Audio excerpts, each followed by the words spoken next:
Welcome to OPM, our online prayer meeting. Right here at Jesus Coffee, Cavite Bay. God is good all the time. God is good all the time. God is good all the time. God is good all the time. God is good all the time. Amen. God is good all the time, and all the time, God is good. Isang pinagpalang gabi sa ating lahat, mga kapatid, at welcome po sa ating OPM, our online prayer meeting. At nasa day 3 na nga po tayo, no, ng ating prayer and fasting. At live na live po tayo ngayon dito pa rin sa ating Jesus Coffee Church at 7 p.m. to 8 p.m. lang po tayo ngayon, mga kapatid. At kami po muli ang Women's Ministry na magbabahagi ng kwento ni Elijah at ng Pano na matatagpuan sa 1 Kings chapter 17 verse 1 to 3. And we are very glad po, no, mga kapatid, na kasama po namin kayo ngayong gabi. At handa na po ba tayo makatanggap ng mensahe ng ating Panginoon ngayong gabi? Amen! Thank you, Lord, mga kapatid. At kung handa na po kayo, pakitype nga po sa ating comment section ng ready or I am ready. Yan, thank you, Lord. At kung ikaw ay new blessing or bago po sa ating church, huwag pong kalimutan i-type ang new blessings para ma-welcome po namin kayo ng buong puso, no? At para naman po sa ating digital evangelism, please don't forget to like and share this live video. So isang click na lang po yan, mga kapatid, at sigurado mas marami maaabot ang salita ng ating Panginoon. Amen. Amen. Let's tag our friends and loved ones. Ayan, thank you, Lord. At pinasasalamatan din natin ang ating mga kapatid na masisipag mag-share ng ating mga videos at laging nag-mention ng kanilang mga loved ones. Thank you, Lord, sa buhay po ninyo. Bati-bati muna tayo. Ayan, thank you mga early birds. Hello, hello. Isang mapagpalang gabi po sa inyong lahat dyan. Kay Sister Ria Quaresma from China. And we are looking forward to seeing you soon in God's time, sis. And ayan din, batiin din natin ang ating mga kapatid dyan sa Alaska. Sina Bro Reggie Cuenca, together with his family, his Pat and baby Frances and Mami Marivic. Hello, hello po. At batiin din po natin ang ating mga international and local satellite churches. Si Pastor John from Jesus Coffee Church, Canada. Hello, Pastor. Kira Pastora Josephine and Pastor Bong Ilagan from Jesus Coffee Greece. Pastor Arnold and Pastora Banji of Jesus Coffee Nasubo.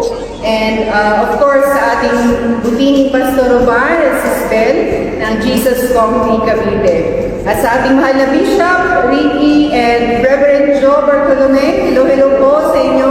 Mapagpangalang araw, gabi, or kahit sa lugar man kayo sa gabi ito, sa inyong lahat dyan. Thank you, Lord. And shout out din sa lahat ng ating church ministries, men's ministry, praise and worship ministry, young women's and women's, prayer warriors ministry, WOW ministry, SFDM ministry, Ashery ministry, Gen Z and Go Ages ministry. Meron din tayong Kids Church ministry, media ministry, dance ministry, of course, ang women's ministry. At ang bago-bago ngayon, ang ating game ministry. Thank you, Lord, sa buhay ninyo, mga kapatid. Pagpalain ko lahat sa ating patuloy na paglilingkod sa ating Panginoon. Amen. Amen. Thank you, Lord. At iniimbitahan din po namin kayo na sama-sama tayo magpuri sa ating Panginoon Every Sunday po, 11:30 a.m. Located po ito sa Peguel Event Space sa GIG Mall, Pulang Lupa 1, Las Piñas City. At meron din po tayong second service sa ating kabubukas pa lamang na pinagkatiwalang bagong simbahan ng ating Panginoon sa Andrea Village 2, Bacoor City. At mag-start po ang service ng 4:30 hanggang 6:30 p.m. po. Sama niyo po ang inyong mga mahal sa buhay, ang inyong buong pamilya, mga kaibigan, at sabay-sabay po tayong magpuri sa ating Panginoon. And if you've been praying for church family, ito na po ang confirmation, mga kapatid. Amen. At ayan, bago po tayo magpatuloy, hingin muna natin ang presensya ng ating banal na Diyos sa ating kalagitnaan. Hallelujah, Father. We praise you, Lord Jesus. Thank you, Jesus. We glorify your name, Panginoon. We praise you, Lord, sa isang napakagandang opportunity, Panginoon, na kami ay makakapagbahagi muli ng iyong mga salita. Sa gawain namin ngayong gabi, Panginoon, dalangin namin, Lord, na patuloy kang mangusap sa bawat isa na nakakapakinig. Ang mga salita mo ay lumalago sa mga puso namin, Lord. Tumutubo ito at makita ang mga pagbabago at mga bunga. Bless everyone, Lord. Ikaw ang magturo sa amin. Hindi lang ngayon, Panginoon, hanggang sa mga susunod pa, ito ay maingatan na hindi kami magkasala sa iyo. Ingatan mo, Lord, ang bawat isa. Anuman ang aming ginagawa, Panginoon, ikaw ang manguna sa lahat ng ito. We also pray for a good internet connection tonight, O Lord. Let us guide us in Jesus' name. We pray. Amen. Thank you. Amen. Praise the Lord, mga kapatid. At katatapos lang po natin manalangin. At sa mga kapapasok pa lang, welcome po sa ating open online prayer meeting dito sa Jesus Hope Church. Nasa day 3 na nga po tayo at ang ating mid-year prayer and fasting 2026. At mag-join din po tayo sa ating ibang online services. Every Monday po ang ating praise and worship birthday ng ating Sunday service. And Tuesday naman po ang Sunday service replay, preaching ng ating team Pastor Ruben Lusit, 7 a.m. yan. And every Wednesday naman po, we have Bible study at 8:30 p.m. If you want to know more about our Lord Jesus Christ, mag-join po tayo dyan para magmakas ang ating pananampalataya. Praise the Lord! At ngayon naman po, time to worship the Lord. At awitin natin ang ating isa sa mga original composition ng ating simbahan. Ang napakagandang kantang pinamagatang Purihin Ka. Praise the Lord! At thank you, Lord, sa buhay ng ating media team na naglalagay ng ating mga lyrics sa ng ating kanta sa comment section. At huwag lang po tayong makinig, mga kapatid. Sumabay po tayo.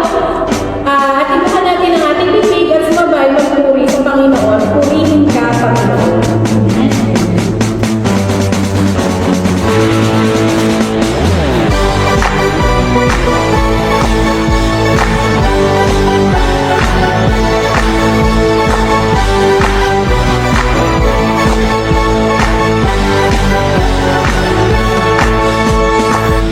Pagkagising ka lang sa umaga, hatid mo ay ligaya.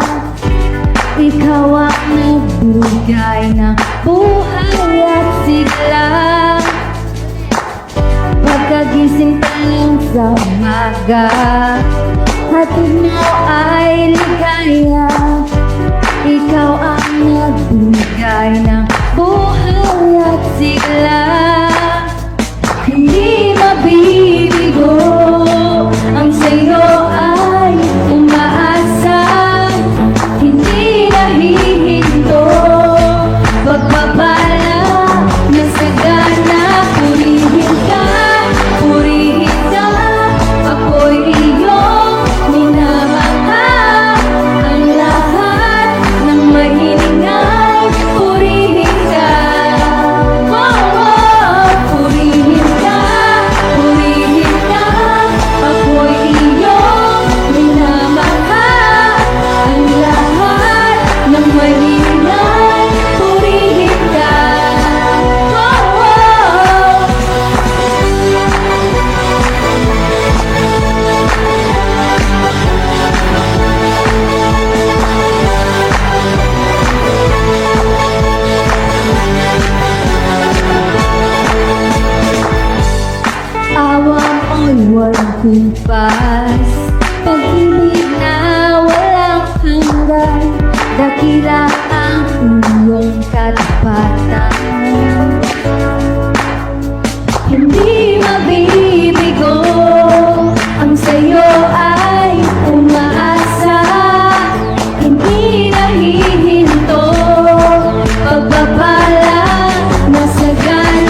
pinag ng ating inawit kanina, huwag po natin kalimutan i-subscribe ang ating Jesus Coffee Church YouTube channel. Nasa comment section po ang like at pwede natin i-subscribe.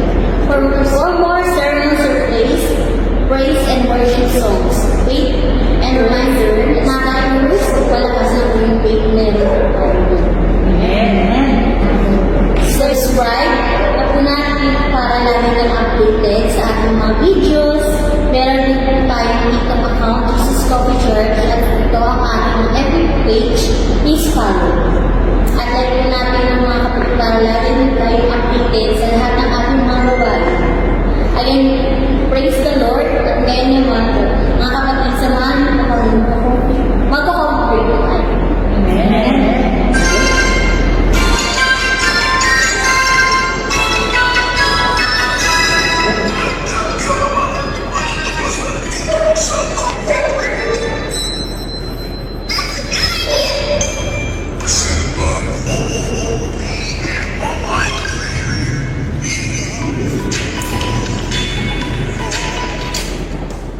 Amen. At ang ating coffee break ngayong gabi ay mababasa sa 1 Kings chapter 17, verse 1 to 15. Ang kwento ni Elijah at ng Judah. At ngayon magkakaroon po tayo ng trivia question. Paunahan ito ng pagsagot. At ang pitong makakasagot ng tama ang siya mapipili. Sigurado po, alam na ito kung nabasa niyo ang buong kwento. Ready na ba kayo? Ready na! At ang tanong mga kapatid.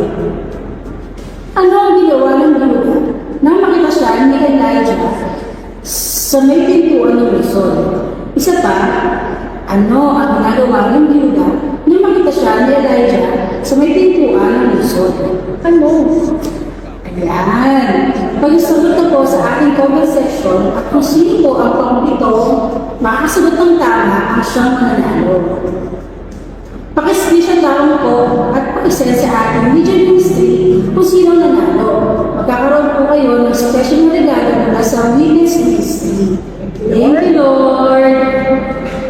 Amen. At habang nagsasagot po kayo dyan sa ating comment section, we take this opportunity also to thank the Lord for the life of our kingdom partners and leaders, for your faithful commitment, obedience, generosity, and love for Jesus.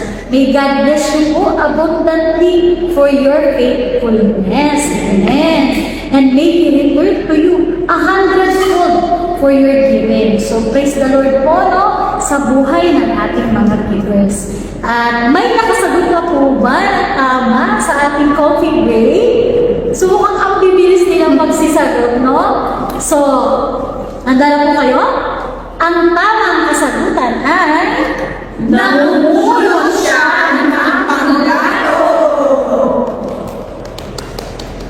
Amen. So, namumulot po siya ng panggato.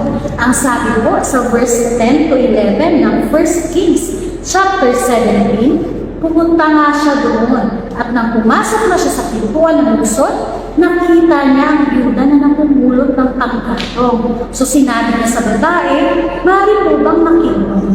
So aalis na nga ang babae upang ikuha siya ng tubig nang pahabol niyang sabihin, "Kung maaari, bigyan niyo nga din po ako ng kapirasong tinapay." At ayan, thank you Lord, at congratulations po sa pang-ito na nakasagot ng tama. Ayan, pakiklaim niyo na lang po ang inyong prize. God bless you po mga kapatid at magpatuloy lang po tayo sa pagbabasa ng ating mga Biblia at tiyak madaragdagan pa ang ating mga kaalaman. At yan ang ating Coffee Break! That's a good idea! Presented by OPM Online Prayer Meeting.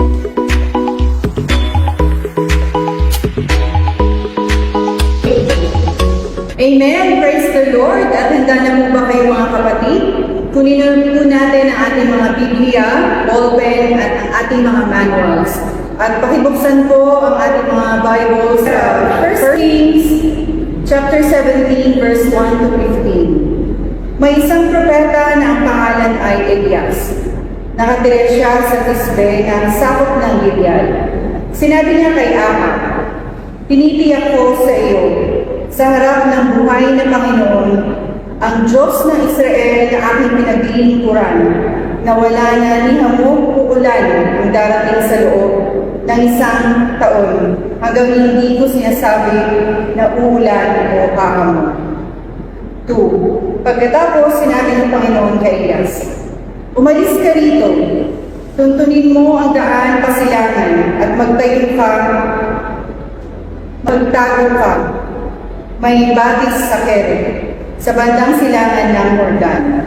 Sa batis ka iinom at may inutusan akong mga uwak na magdadala sa iyo ng pagkain mo doon." 3. Sinunod ni Elias ang utos ng Panginoon sa kanya. Pumunta siya sa may batis ng Keret, sa bandang silangan ng Jordan, at doon nanirahan. Dinadalhan siya ng mga uwak ng tinapay at karne tuwing umaga at gabi, at sa batis siya umiinom. 7. Di nagtagal, natuyo ang batis dahil hindi umuulan. Kaya sinabi ng Panginoon kay Elias, "Pumunta ka agad sa Serapha, sa harap ng Sidon, at doon ka manirahan. May isang biyuda roon na inuusan ko magpapakain sa iyo." Kaya pumunta si Elias sa Serapha. Pagdating niya sa pintuan ng bayan, may nakita siyang biyuda na nangangamoy. Sinabi niya sa babae, "Pwede mo ba akong dalhan ng kaunting tubig na nakalagay sa banga upang makainom ako?"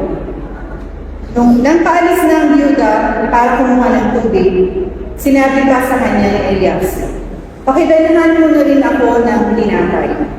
Pero sinabi ng biyuda, "Nagsasabi ko ako ng totoo sa presensya ng buhay ng Panginoon na iyong Diyos, na wala na ako tinapay. Ang natitira na lang ay isang dakot na harina sa banga at kaunting langis sa tapayan. Nangunguha nga ako ng ilang perasong kahoy para dalhin sa bahay ang tuloy na natitirang harina para sa akin at sa anak ko.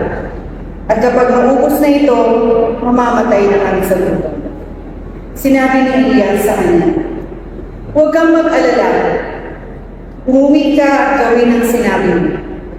Ngunit ipagluto mo muna ako ng maliit na tinapay mula sa natirang harina. At dalhan mo agad ito sa akin. Pagkatapos, magluto ka rin para sa inyo ng iyong anak. Sapagkat ito ang sinabi ng Panginoon, ang Diyos ng Israel. Hindi mauubusan ng harina ang iyong banga at hindi mauubusan ng langis ang iyong tapayan hanggang sa araw na padalhan ko ng ulan ang lupa." 15. Lumakad ang biyuda at ginawa niya ang sinabi ni Elias. Kaya may pagkain sa araw-araw si Elias at ang biyuda at ang kanyang pamilya nito. Hindi na uubos ang harina sa banga at hindi rin na uubos ang langis sa tapayan, ayon sa sinabi ng Panginoon sa pamamagitan ni Elias. Amen. Amen. Manalangin po tayo mga kapatid. Hallelujah, Father. Maraming salamat, Lord, sa mga salita ng buhay pagpakailanman. Patuloy kang kumulo sa aming kalagitnaan ngayong Panginoon. Mahusap ka sa bawat pusong nakikinig at patuloy kami bubukid at palakasin sa araw-araw. Tulungan mo kami, Lord, na mapagpatagumpayan ang gawain na ito until day 5, Lord. We are already claiming the victory, the fresh revelations, our portions of anointing from the Lord, answer prayers, Panginoon. Wala kami ibang aasahan, Panginoon, sa aming mga buhay kundi Ikaw lamang. Tulungan mo kami makasunod sa iyo, sa pangalan ni Jesus. Amen. Ayan, thank you Lord mga kapatid sa pagsama sa amin ngayong day 3 ng ating prayer and fasting. Ano po, kaya pa po ba? Patuloy tayong pinalalakas ng ating Panginoon. Praise the Lord!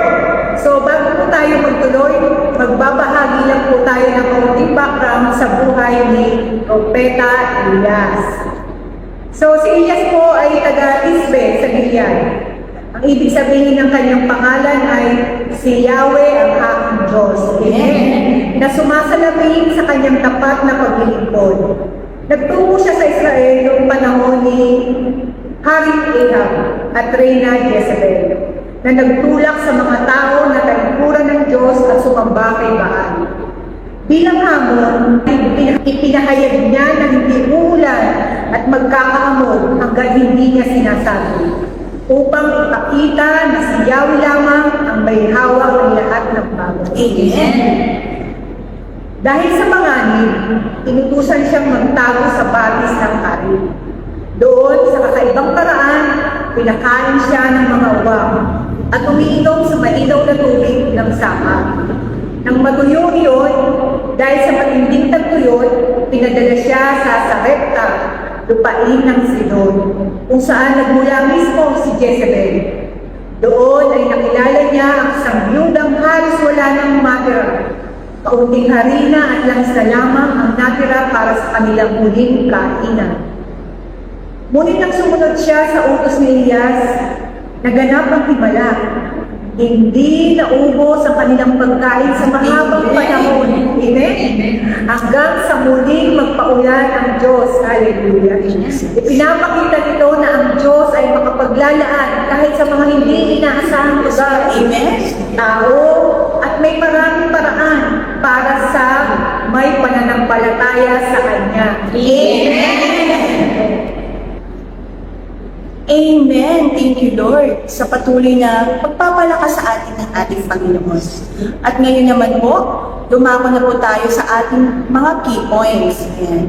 And ang point number 1 po dito is trusting God even in scarcity. Ulitin po natin. Trusting God even in scarcity. So sa Tagalog po, ang ibig pong sabihin ng scarcity ay kakulangan, kasalatan, o kakaunti. Ibig sabihin po, there is absence, deficit, lack, insufficiency, or poverty.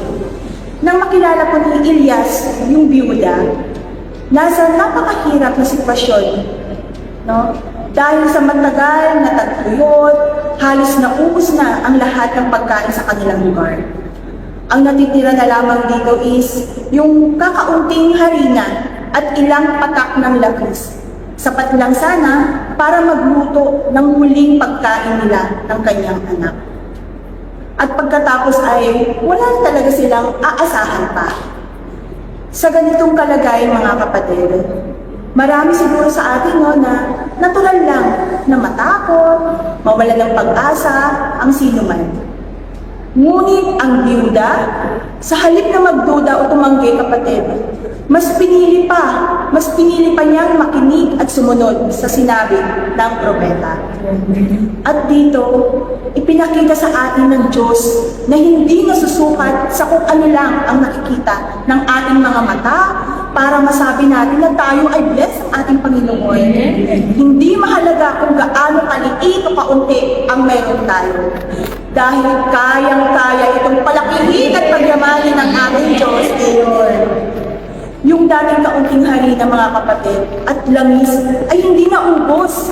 Sapat ito para sa kanila araw-araw sa loob ng mahabang panahon. Ipinadama niya na kapag nagtitiwala tayo sa Kanya, ang ating kakulangan ay napupunan at ang ating maliit ay nagiging higit pa sa sapat para sa lahat ng ating pangangailangan. Kaya patuloy tayong magtiwala, kapatid, sa ating Panginoon dahil Siya ang may hawak ng lahat ng yaman at pinagmumulan ng buhay. Hindi Siya katulad ng tao, kapatid, o ng mga bagay dito sa mundo na nauubos o nawawala. Kahit hindi natin nakikita kung paano niya ito gagawin, tapat ang kanyang pangako. Hindi na tayo hayaang magkulang, kapatid. Yung kanyang kakayahan ay higit pa sa anumang limitasyon na nakikita natin. Kaya ligtas at makabuluhan ang ating pagtitiwala sa Kanya sa anumang sitwasyon. Amen. Amen. Thank you, Lord, sa napakagandang point number 1. At ngayon sagutin natin ang mga katanungan sa ating mga manual sa question 1 and 2. Ang sabi dito sa question number 1, ano ang pinakahayag ni Elias hal Ahab? Sa talata 1, si Elias bilang propeta, nakakuha ito ng pinagitang mensahe galing sa ating Panginoon. At pinahayag ni Elias na hindi ulan na magkakaroon ng hamog sa lupain ng Israel. Sa mga darating na panahon, hanggang hindi niya ito sinasabi, bilang patuloy na si Yahweh, lamang ang tunay na Diyos at hindi si Baal. Amen. At sa question number 2, paano pinakita ng Diyos ang kanyang fullness kay Elias sa panahon ng tagtuyot?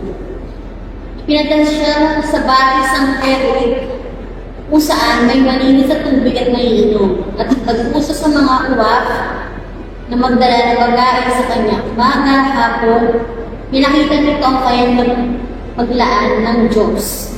Kahit simple paraan, kahit na naging nito, ako lang. Amen. At ngayon po, dumako naman tayo sa ating key point number 2. Ang key point number 2 natin ay obedience leads to abundance. Isa pa mga kapatid, Obedience leads to abundance. Amen. Sinasabi ni Elias sa Buda na magluto muna siya ng tinapay para sa kanya, bago magluto para sa sarili niya at sa kanyang mga anak. Para sa sino mang makakarinig nito, tila labag sa katwiran at mahirap sundin. Parang, kumbaga, teka lang, unahin mo muna kami ng mga anak mo dahil ang kaunting harina at langis na natira ay ang tanging pag-asa nila upang mabuhay sila. Madaling isipin kung ibibigay ko ito, wala na kaming matitira at mamamatay kami lahat. Ngunit, sa halip na magduda, magreklamo o unahin ang sarili nilang kaligtasan, pinili ng Buda na sumunod at ipinakita niya ang kanyang tiwala sa Diyos ay mas mahalaga kaysa sa kung ano lang ang nakikita ng kanyang mga mata. Dito, ipinakita na ang tunay na kasaganaan ng Diyos ay hindi dumarating sa pamamagitan ng pag-iingat o pagtatago ng ating mayroon, kundi sa pagtitiwala na siya ang tunay na tagapaglahat. Amen. Dahil sa kanyang matapang na pagsunod, hindi lamang nila nalampasan ng buto, nakaranas sila ng himalang walang katapusan. Amen. Ang supply na dapat sana ay naubos sa isang kainan ay nanatiling sapat sa araw-araw. Itinuturo nito na kapag inuna natin ang kalooban ng Diyos, kahit tila walang saysay, hindi natin alam kung anong dahilan, pinabago niya ang takbo ng pangyayari. Amen. Ang ating kaunti ay nagiging walang katapusan. Amen. At ang ating kawalan ay napupuno ng labis na pagpapala. Amen. Ang pagsunod ay nagpapatunay na ang Diyos ay hindi lamang nagbibigay ng sapat, kundi nagbibigay ng higit pa sa ating inaasahan. Dahil ang kanyang yaman ay walang hanggan. Amen. Kaya patuloy tayong sumunod sa Panginoon, mga kapatid. Kahit mahirap intindihin ang kanyang mga hakbang dahil ang kanyang mga plano ay laging mas mabuti kaysa sa ating sariling pagkaunawa. Tulad ng sinabi sa Kawikaan chapter 3 verse 5 to 6, magtiwala ka kay Yahweh ng buong puso at huwag kang manalig sa iyong sariling karunungan. Sa lahat ng iyong mga lakad ay alalahanin mo siya at itutuwid niya ang iyong mga lalaki. Hindi niya tayo hinihiling na magtiwala sa kawalan, kundi sa kanyang katapatan. Kapag sumusunod tayo, binubuksan natin ang pinto para sa kanyang kapangyarihan na kumilos sa ating buhay. Dahil ang Diyos ay laging sapat para sa mga taong handang magtiwala sa Kanya ng buong puso. Amen. Amen. Praise the Lord. Sa ating point number 2. At ngayon po, sagutin naman natin ang ating mga questions sa number 3 and 4. Ang sabi po dito sa question number 3, ano ang utos ng Diyos kay Elias matapos matuyo ang batis? Matapos matuyo ang batis ng karit dahil sa tagal na kagtuyot, muling nagsalita ang Panginoon kay Elias at nagbigay ng bagong utos. Inutusan siya ng Diyos na umalis sa kanyang pinagtataguan at magtungo sa Sarepta, isang lungsod na kabilang sa lupain ng Sidon. Kapansin-pansin na ang lugar na ito ay hindi bahagi ng Israel. Ito ay teritoryo ng mga taong hindi sumasamba kay Yahweh. At dito rin nagmula si Reyna Jezebel, ang asawa ni Haring Ahab na labis na lumalaban sa pananampalataya ng mga propeta. Gayunpaman, sa kabila ng tila mapangani o hindi angkop na lugar, tiyak na sinabi ng Diyos na may inutusan siyang isang byuda doon na magpapakain, mag-aalaga at magsasagot sa kanyang mga pangangailangan. Ipinakita nito na ang Diyos ay may nakahandang plano at tagapaglaan kahit sa mga lugar na hindi natin inaasahan o tila malayo sa kanyang pagpapala. Amen. At sa question number 4 naman po, ano ang kalagayan ng budol sa Serepta nang magkita sila ni Elias? Nang makita ni Elias na pagduda sa mga putuan ng Luzon na sa pinakamatinding antas na siya ng kahirapan at kawalan ng pag-asa. Ang buong lupain ay tinamaan ng matinding tagtuyot at tagutom. Kahit halos naubos ang lahat ng supply ng pagkain. Ang nangyayalaman sa kanyang tahanan ay napakakaunting harina sa lalagayan ng ilang patak ng langis sa takaya. Halos wala ng halaga sa paninilang karamihan. Inamin niya mismo na ang kaunting iyon ay sapat lamang sana upang lutuin at kainin nila ng kanyang anak. Nang hulihan at pagkatapos ay wala na silang aasahan. Kuya ay isang byuda na noong panahon iyon ay tuturing na isa sa mga pinakamahina at walang kakayahang bumayo sa sariling paa. Wala siyang yaman, wala siyang impluwensya, at tila wala siyang makakaibigay. Ngunit sa kabila nito, siya ang pinili ng Diyos upang maging daluyan ng kanyang pagpapala. Amen! Amen. Praise the Lord. At nasa third and final key point na po tayo ngayon para sa buhay ni Elias. At maraming salamat mga kapatid, no?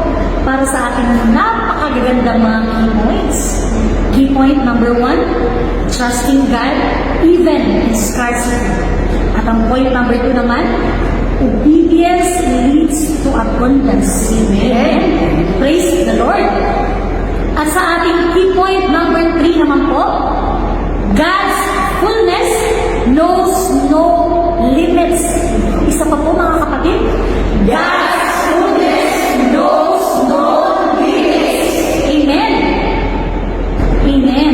So sa halip na ipadala ng Diyos si Elias sa isang mayamang tahanan o sa gitna ng kanyang sariling bayan o sa mga taong kilalang sumasamba sa kanya, hindi, ipinadala siya sa Sarepta, isang lungsod sa lupain ng Sidon.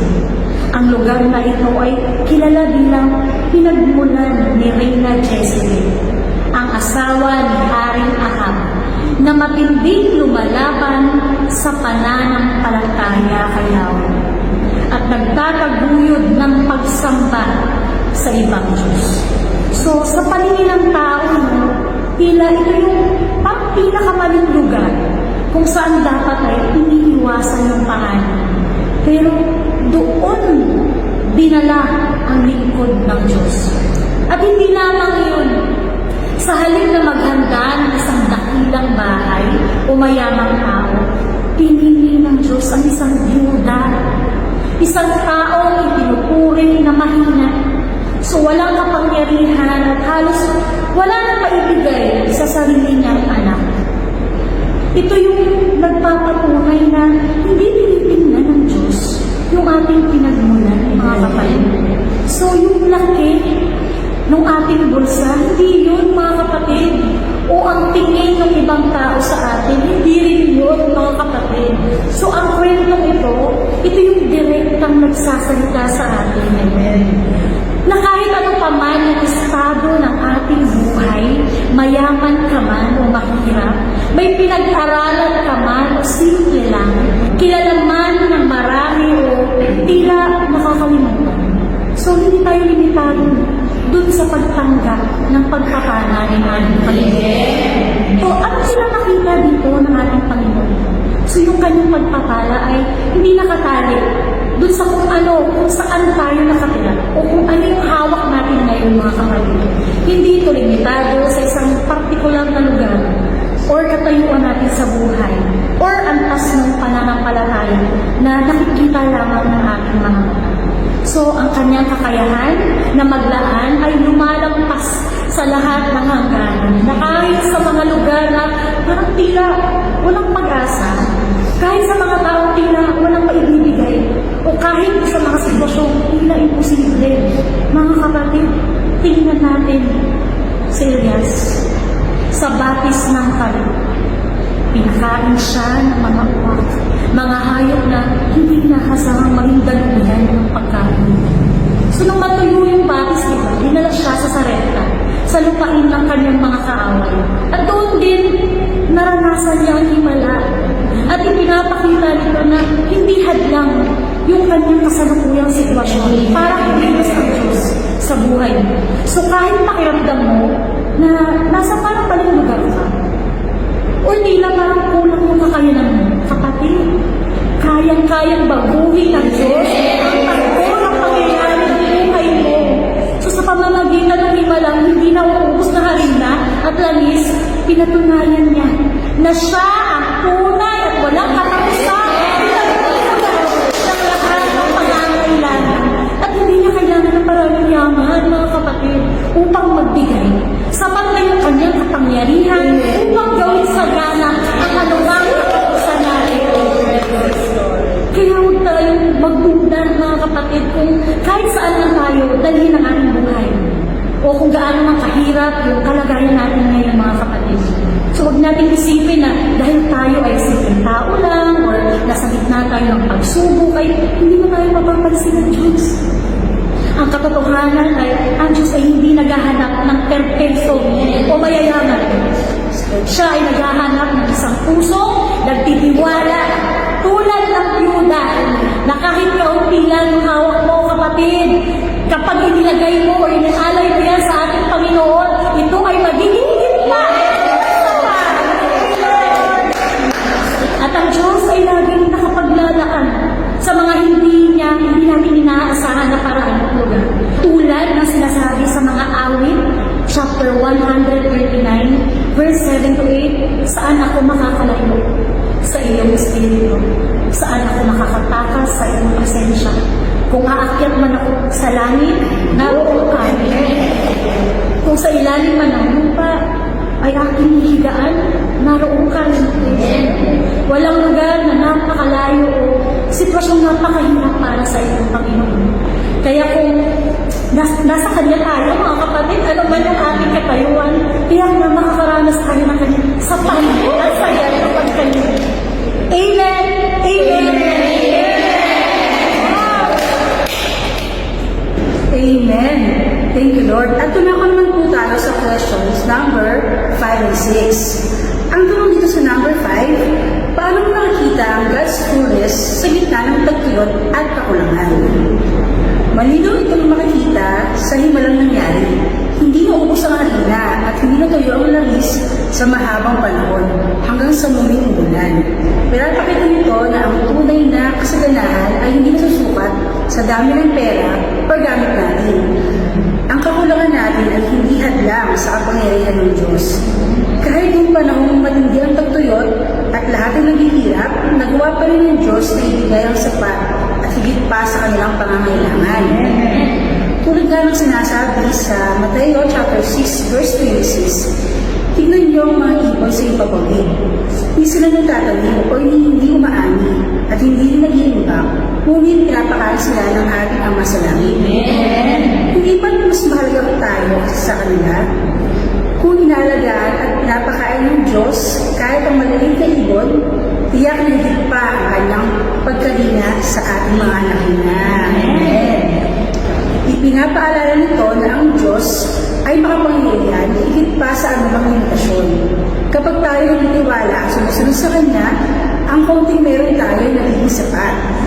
Ang kapusan na nagiging kasaganahan at ang takot ay napapalitan ng katiyakang siya ang maglalaan sa atin. Amen.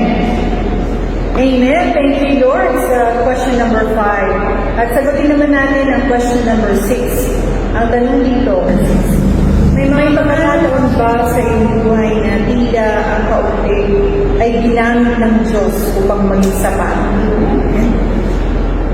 Oo naman, maraming beses. At may mga panahong kaunti lang ang pera, mahina ang kakayahan, kulang sa oras o limitado sa aking mga nalalaman. May mga bagay na sa tingin ko ay hindi sapat. Ngunit kapag inialay ko ito sa Diyos at ipinagkatiwala sa ang lahat, gumagawa siya ng paraan. Ang kaunti ay magiging sapat. Ang mahina ay magiging matibay. At tila walang halaga ay magagamit niya ng mahusay. Tulad sa sinasabi sa 2 Corinto chapter 12 verse 9, sapat na sa iyo ang aking biyaya, sapagat ang kapangyarihan ko ay nakikita ng ganap sa kahinaan. Kaya kapag ako ay mahina, doon ako nagiging malakas. At dinaragdag pa sa 2 Corinto chapter 9 verse 8, and God is able to bless you abundantly. In all things at all times, having all that you need, you will abound in every good work. Natutunan natin na hindi tinitingnan ng Diyos kung gaano kalaki ang ating may bigay. Ang mahalaga ay ang ating tapat na puso. Ang kanyang kapangyarihan ang pumupuno sa kung ano ang kulang. Kaya ang pinakaunti sa paningin ng tao ay nagiging higit pa at sapat kapag pinagkatiwala natin sa Kanya. And last but not the least, question number 7. Ang sabi ko dito, sa anong bahagi ng buhay mo naranasan ang God's fullness at ano-ano ang mga susunod? Ilang beses na natin naranasan ang God's fullness, lalo na sa mga panahon ng hindi pagsubok, crisis o kapag parang wala nang kasiguraduhan. Maraming pagkakataon parang walang makitang solusyon o pag-asa. Dito mo natutunan na ang tunay na kasaganaan at tagumpay ayon sa salita ng Panginoon ay hindi lamang nasusukat sa dami ng pera, ari-arian o katanyagan. Ang tunay na pag-unlad ay ang pagkakaroon ng sapat para sa ating pangangailangan, kapayapaan ng isip, mabuting kalagayan at kakayahang makatulong sa iba. Amen. Lahat ito ay nagmumula sa paglapit natin sa Diyos at marami tayong natutunan dito at ito ang tatlong mahalagang susi upang maranasan ang ganitong uri ng pagpapala. Amen. Una, ang tunay na pagtitiwala. Ang paniniwala sa kanyang pangako kahit hindi natin nakikita kung paano na ito gagawin at hindi lang umaasa sa kung ano ang nakita ng ating mga mata. Pangalawa, ang pagsunod ng buong puso. Ang paggawa ng kanyang nais kahit mahirap gawin o tila hindi makatwiran sa panininanda. Gaya ng sinasabi sa Joshua 1 verse 8, kapag sinugod natin ang kanyang salita, tayo ay magtatagumpay at uunlad. At pangatlo, ang pagiging handang magbahagi. Ang pagbibigay kahit kaunti lang ang mayroon tayo. Dahil alam natin ang Diyos ay higit na mapagbibigay kaysa sa atin. Tulad ng sinasabi sa Hebrews 4 verse 19, and the God who takes care of me will supply all your needs from His glorious riches, which have been given to us in Christ Jesus. Amen. Ang bagay na ito ang nagbubukas ng pinto upang makita natin ang Diyos ay hindi lamang nagbibigay ng sapat, kundi nagbibigay ng sagana, higit pa sa ating naasahan o naisisip. Ito ang tunay na kasaganaan na mayroon tayo hindi lamang para sa ating sarili, kundi may labis pa upang makapagpalain tayo ng iba. Amen. Kung si Elias ay naghirap at nagtago para sa kanyang sariling kaligtasan, si Jesus ay kusang hinarap ang pinakamatinding pagdurusa para sa atin. Si Elias ay tinulungan at pinilagaan ng Diyos. Ngunit si Jesus sa krus ay pasamantalang napalayo sa presensya ng Ama upang pasanin ang bigat ng kasalanan ng buong sangkatauhan.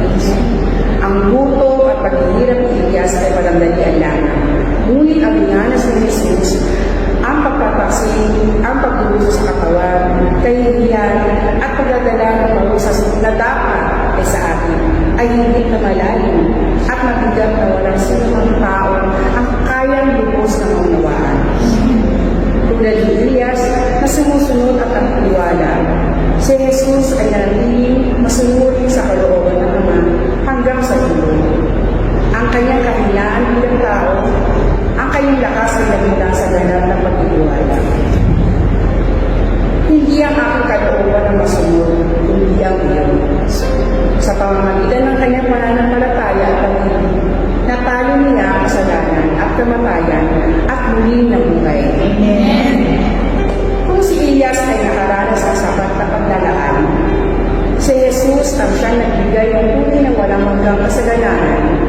hindi lamang sa pagkain, kundi sa buhay na walang hanggan. Siya ang perfectong halimbawa, magtiis ng higit sa lahat, ngunit pagkakalo ay magkaroon ng ganap na buhay at pagpapala.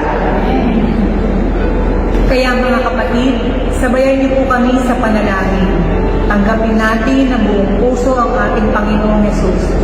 Ibuka natin ang ating bibig, itaas natin ang ating mga kamay, ipikit natin ang ating mga mata, at huwag natin pansinin yung mga katabi natin. Mag-focus lang tayo mga kapatid sa ating Panginoon. Sabayanin niyo po kami.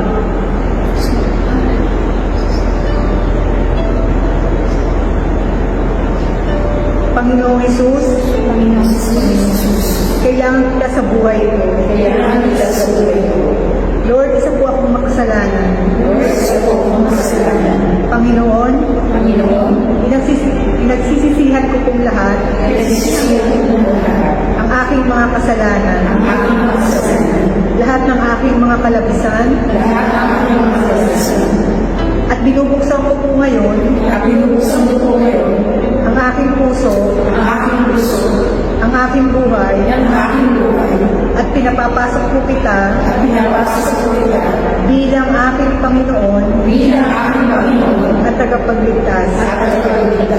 Salamat Lord sa pagpapatawad po sa amin sa buhay na walang hanggan, sa langit kasama ka. Maraming salamat Panginoon sa pagpapala at pagmamahal na binibigay niyo po sa amin. Lahat po ng ito'y aming itinataas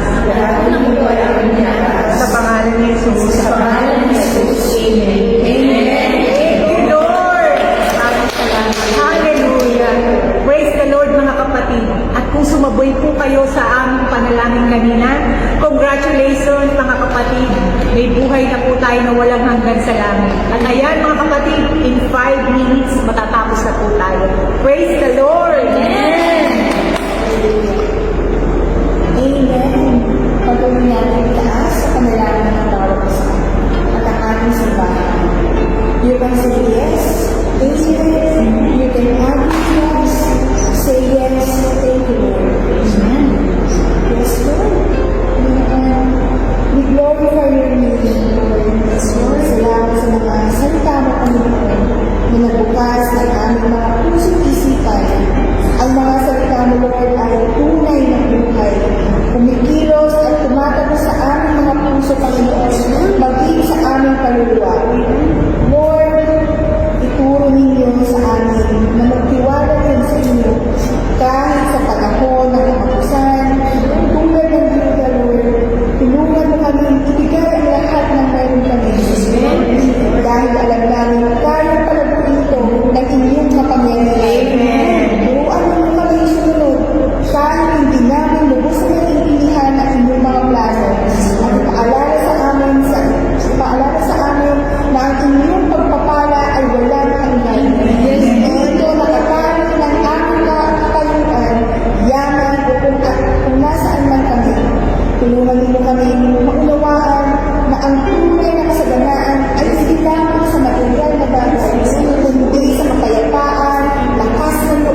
ating Panginoon. Again, maraming salamat mga kapatid sa pagsama sa amin ngayong gabi at inibitahan po namin kayo na tapusin natin ito hanggang day 5, mga kapatid, and expect God's fullness and your prevail into your life this 2026. Amen. At kami po muli ang Women's Ministry at sabay-sabay natin ideklara, I am a child of the Lord.